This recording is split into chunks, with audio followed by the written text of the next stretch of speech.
پرونده بزرگمیر بوریف سردار شعبه بقیدگیری کارخانه فرعی دولتی بقیدگیری مول و ملک غیر منقول یا MBTI در نویه ورزوب بعد انجام تفتیش پیشکی و تصدیق فکر عیبدار کنی به دادگاه ارسال شده است. بوریف بر اساس قسم یکم ماده 319 کودکس جنایتی تاجیکستان به گرفتن پورا عیبدار می شود. مرکز مطبوعات اگنتی مبارزه با کروپسیای تاجیکستان روز 11 اپریل در شرح این پرونده گفت بوریف بزرگمیر در وظیفه سردار شعبه بقیدگیری مول و ملک غیر منقول در نویه ورزوب فعالیت کرده در دوام فعالیت کوریش از شهروند برای تیار کرده دادن اقتباس و ورقه بقیدگیری و فهرست یگانه دولتی مول و ملک غیر منقول و شهادتنامه درباره بقیدگیری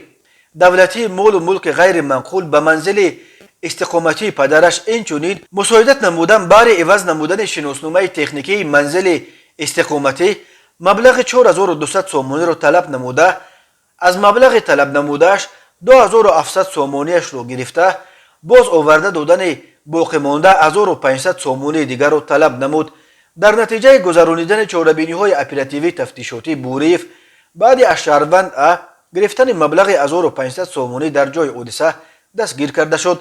مبلغ مذکور از او همچون دلیل شیعی دریافت و گرفته شد. به بوریف بزرگمیر بر اساس قسم یکم ماده 319 برای گرفتن پوره از جانب شخص منصبدار برای اجرا کردن عمل معین به منفیت پوره دهنده جریمه به اندازه از 3650 تا 9125 نشان دهنده برای حسابها و یا محروم ساختن از آزادی به مهلت تا 5 سال تهدید میکند.